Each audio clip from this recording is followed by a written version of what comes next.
ಅವರು ಇದ್ದೀರಾ?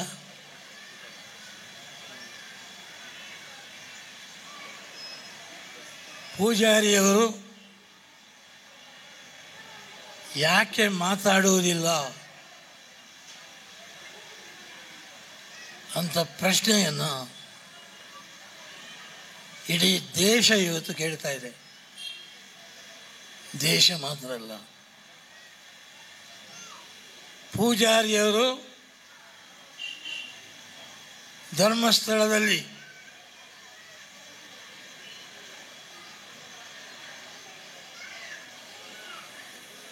ಆ ಧರ್ಮದ ಸ್ಥಳವನ್ನು ಅವಹೇಳನ ಮಾಡುತ್ತಿರುವಾಗ ಯಾಕೆ ಪೂಜಾರಿಯವರು ಸುಮ್ಮನಿದ್ದಾರೆ?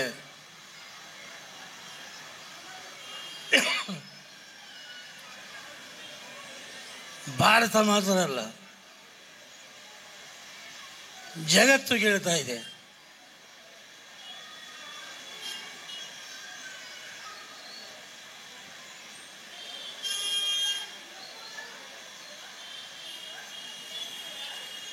ಧರ್ಮಸ್ಥಳದ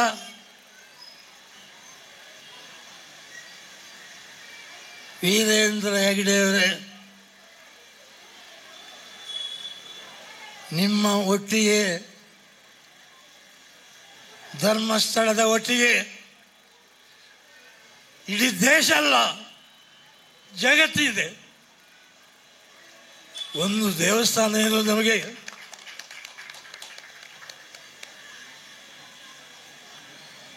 ಕುದ್ರೋಳಿ ದೇವಸ್ಥಾನವನ್ನು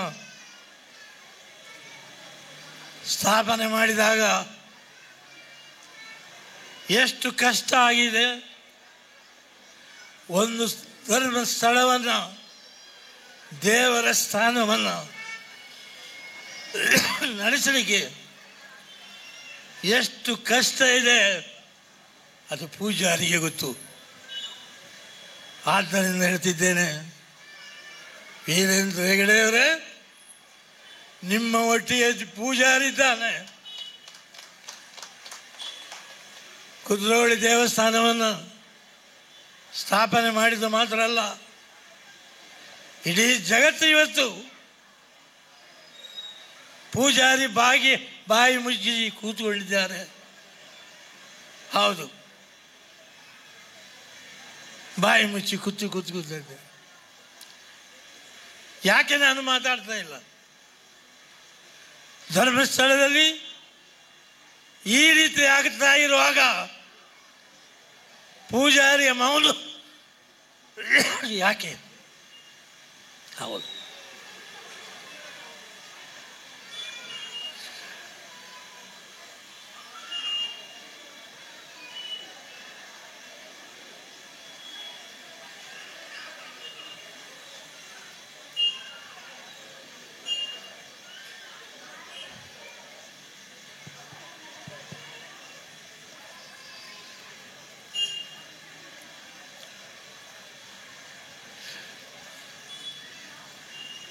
ಧರ್ಮಸ್ಥಳದ ವಠಾರವನ್ನು SITಯವರು ಅಗೆಯುತ್ತಾ ಇದ್ದಾರೆ.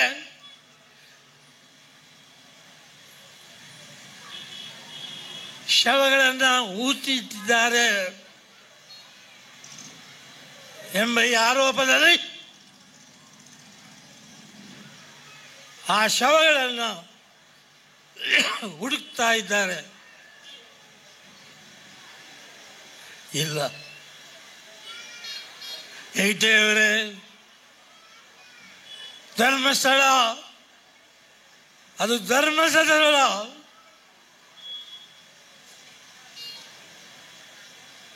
ಒಂದು ಸಮಾಜಕ್ಕೆ ಮಾತ್ರ, ಜೈನರಿಗೆ ಮಾತ್ರ ಸೇರಿದಲ್ಲ, ಜಗತ್ತಿಗೆ ಆ ಧರ್ಮಸ್ಥಳ ಒಂದು ಹೆಮ್ಮೆಯ ಸ್ಥಳ. ಆದ್ದರಿಂದ ಹೇಳ್ತಿದ್ದೇನೆ, ಪೂಜಾರಿ ಇವತ್ತು ಬಾಯಿ ಬಿಟ್ಟಿದ್ದಾನೆ. ಧರ್ಮಸ್ಥಳವನ್ನು ಹಾಳು ಮಾಡಲಿಕ್ಕೆ ಯಾರಿಂದಲೂ ಕೂಡ ಸಾಧ್ಯ ಇಲ್ಲ, ಯಮನಿಂದಲೂ ಕೂಡ ಸಾಧ್ಯ ಇಲ್ಲ. ಆದ್ದರಿಂದ ಏನಾಗಿತ್ತಾ ಇದ್ದೀರಿ, ಭಾರತದ ಸಂಸ್ಕೃತಿ ಮನುಷ್ಯ ಸತ್ತ ಕೂಡಲೇ ಅವನನ್ನು ದೇವಸ್ಥಾನದಲ್ಲಿ ಅದರ ವಠಾರದಲ್ಲಿ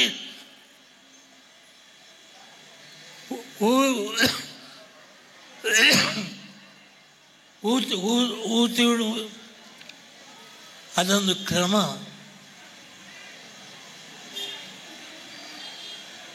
ಇವತ್ತು SIT ಅವರು ಹುಡುಕಿದ್ರು, ಏನು ಸಿಗಲಿಲ್ಲ. ಹೌದು, ಸಿಗುವುದಿಲ್ಲ. ಎಷ್ಟು ಹುಡುಕಿದ್ರು ನೀವು ಸಿಗುವುದಿಲ್ಲ. ಯಾಕೆ?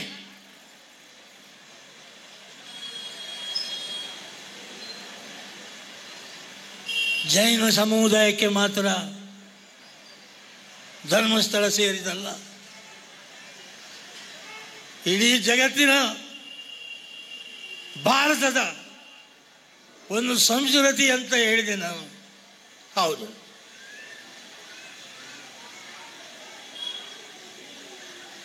SIT ಅವರೇ, ಮುಖ್ಯಮಂತ್ರಿಯವರೇ, ಏನು ಮಾಡ್ತಿದ್ದೀರಿ? ಧರ್ಮಸ್ಥಳದ ಹೆಸರು ಹಾಳಾಗ್ತಾ ಇದೆ. ಯಾಕೆ ಬಾಯಿ ಬಿಡುವುದಿಲ್ಲ? ಮುಖ್ಯಮಂತ್ರಿಯವರೇ, ಹಾಗೆ ಕೆಲಸವನ್ನು ಮಾಡಿಕೊಂಡು ಹೋಗ್ತಿದ್ದೀರಿ. ಇಡೀ ನಮ್ಮ ಭಾರತದಲ್ಲಿ ಮುಸ್ಲಿಮರ, ಕ್ರಿಶ್ಚಿಯನ್ರ ಎಲ್ಲ ಕಡೆಗಳಲ್ಲಿ ಮನುಷ್ಯ ಸತ್ತಗೊಳ್ಳೇ ಅವರನ್ನು ಹೂತಿಡುವಂಥ ಕೆಲಸ ಆಗ್ತಾ ಇದೆ. ಅದು ಭಾರತದ ಸಂಸ್ಕೃತಿ. ಇವತ್ತು ಅಲ್ಲಿ ಹೆಣ ಸಿಕ್ಕಲಿಲ್ಲ, ಹುಡುಕಿದ್ರು ಹೆಣ ಸಿಕ್ಕುವುದಿಲ್ಲ. ಹೌದು, ಸಿಕ್ಕುವುದಿಲ್ಲ. ಅಷ್ಟು ಆಳದಲ್ಲಿ ಅದನ್ನು ಹೂತಿಟ್ಟಿದ್ದಾರೆ. ಆದ್ದರಿಂದ ಹೇಳ್ತಿದ್ದೇನೆ, ಹೆಗ್ಡೆಯವರೇ, ನಿಮ್ಮ ಒಟ್ಟಿಗೆ ಭಾರತ ಇದೆ, ಇಡೀ ಜಗತ್ತಿದೆ. ನಿಮ್ಮ ಒಟ್ಟಿಗೆ ನಿಮ್ಮ ಧರ್ಮವತ್ತಿಯವರಿದ್ದಾರೆ. ಹೆದರಬೇಡಿ, ನಾವು ಇದ್ದೇವೆ. ಕುದುರೋಳಿ ದೇವಸ್ಥಾನ ಇದೆ, ನಾವೆಲ್ಲರೂ ನಿಮ್ಮ ಒಟ್ಟಿಗೆ ಇದ್ದೇವೆ. ಹೆದರಬೇಡಿ. ಇದನ್ನು ಎದುರಿಸಿ ಭಾರತ ಸರ್ಕಾರಕ್ಕೆ ನೀವೇನು ಮಾಡ್ತಿದ್ದೀರಿ? ಪ್ರಧಾನಮಂತ್ರಿಯವರೇ, ಮೋದಿಯವರೇ, ಏನು ಮಾಡ್ತಿದ್ದೀರಿ? ಒಂದು ಧರ್ಮಸ್ಥಳ ಇದರ ಹೆಸರು ಹಾಳಾಗ್ತಾ ಇದೆ. ಇಲ್ಲ, ಹಾಳಾಗಲಿಕ್ಕೆ ಬಿಡುವುದಿಲ್ಲ.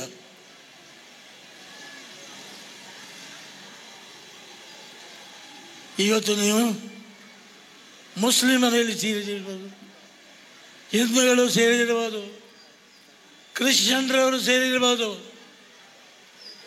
ನಿಮ್ಮ ಚರ್ಚ್ಗಳಲ್ಲಿ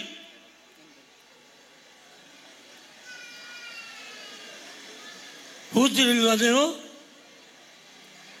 ಶವಗಳನ್ನು ಭೂಮಿಯ ಅಡಿಯಲ್ಲಿ ಹೂತಿರಲಿಲ್ವ ನೀವು? ಯಾಕೆ ಯಾಕೆ ಹೂತಿಟ್ಟಿದ್ದೀರಿ? ಮುಖ್ಯಮಂತ್ರಿಯವರೇ, ನಾಚಿಕೆ ಆಗ್ತದೆ ನನಗೆ. ಒಂದು ದೇವಸ್ಥಾನವನ್ನು ಹಾಳು ಮಾಡ್ತಿರುವಾಗ ನಿಮಗೆ ಮಾತಾಡೋ ಧೈರ್ಯ ಇಲ್ಲ. ಮುಖ್ಯಮಂತ್ರಿಯವರೇ, ಪೂಜಾರಿ ಮಾತಾಡ್ತಿದ್ದಾನೆ, ನನ್ನನ್ನು ಜೈಲಿಗೆ ಹಾಕಿ. ಆದರೆ ಧರ್ಮಸ್ಥಳದ ಹೆಸರನ್ನು ಹಾಳು ಮಾಡಲಿಕ್ಕೆ ಪೂಜಾರಿ ಬಿಡುವುದಿಲ್ಲ.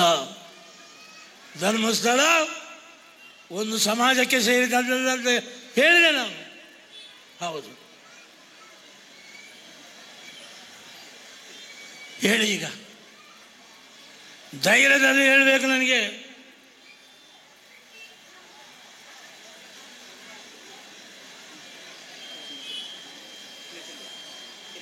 ಇಲ್ಲಿದ್ದವರು ನೀವು ಹಿಂದೂಗಳದು ಕೈ ಎತ್ತಿ ನೋಡುವ. ಧೈರ್ಯ ಇಲ್ವಾ? ಹಿಂದೂಗಳಿಗೆ ಧೈರ್ಯ ಇಲ್ವಾ? ಕ್ರಿಶ್ಚಿಯನ್ರು ಇದ್ರೆ ಕೈ ಎತ್ತಿ, ಮುಸ್ಲಿಮರಿದ್ದರೆ ಕೈ ಎತ್ತಿ. ನಿಮ್ಮ ಮಸೀದಿಯ ಕೆಳಗೆ, ನಿಮ್ಮ ಚರ್ಚ್ಗಳ ಕೆಳಗೆ ಆಗ ನಾನು ಹೇಳಿದ ರೀತಿಯಲ್ಲಿ ಊತಿರಲಿಲ್ವ? ನೀವು ಶವಗಳನ್ನು ಊತಿರಲಿಲ್ವ? ಇದು ಭಾರತದ ಸಂಸ್ಕೃತಿ ಅಲ್ವಾ? ಧರ್ಮಸ್ಥಳದಲ್ಲಿ ಮಾತ್ರ ಅಲ್ಲ. ಹೌದು, ಕಣ್ಣೀರು ಸುರಿತಿದ್ದ ನಾನು ಪೂಜಾರಿ. ಪ್ರಧಾನಿಯವರು ಮೋದಿಯವರು ಮುಂಚೆ ಮೋದಿಯವರು ಬಂದಿರಬೇಕು. ಈಗಾಗಲೇ ಭಾರತ ದಕ್ಷಿಣ ಕನ್ನಡದಲ್ಲಿ ಮೈಸೂರಿಗೆ ಬಂದಿರುವುದು. ಮೋದಿಯವರೇ, ನಿಮಗೆ ಧೈರ್ಯ ಇದ್ದರೆ, ನಿಮಗೆ ತಾಕತ್ತಿದ್ದರೆ ಹೋಗಿ ಧರ್ಮಸ್ಥಳಕ್ಕೆ ನಿಂತಲ್ಲಿ ಭಾಷಣ ಮಾಡಿ. ಮೋದಿಯವರೇ ಕೇಳಿ, ಇಲ್ಲಿ ಮಸೀದಿಗಳಲ್ಲಿ ಶವಗಳನ್ನು ಊತಿರ್ಲಿಲ್ವೋ? ದೇವಸ್ಥಾನಗಳಲ್ಲಿ ಮಾತ್ರವೋ ಅಂತ ಕೇಳಿ ಮೋದಿಯವರೇ. ಹಾಗಿರುವಾಗ ಧರ್ಮಸ್ಥಳ ಅದರ ಭಕ್ತ ನಾನು. ಕುದ್ರೋಳಿ ದೇವಸ್ಥಾನದಲ್ಲಿ ಮಾತ್ರ ಭಕ್ತನಲ್ಲ ನಾನು. ಇವತ್ತು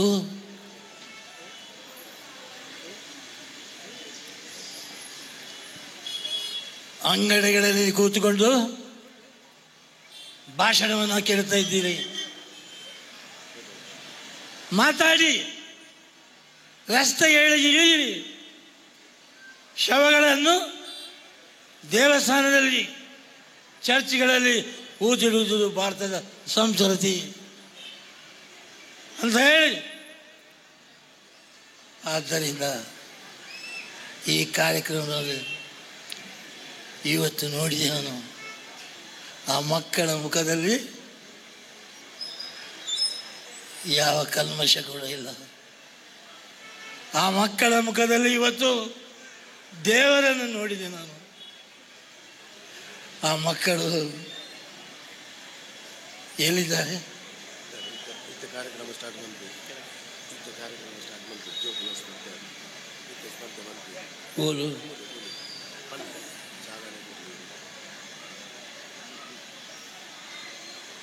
ಮಕ್ಕಳ ಕಾರ್ಯಕ್ರಮ ಆಗ್ತಾ ಉಂಟು,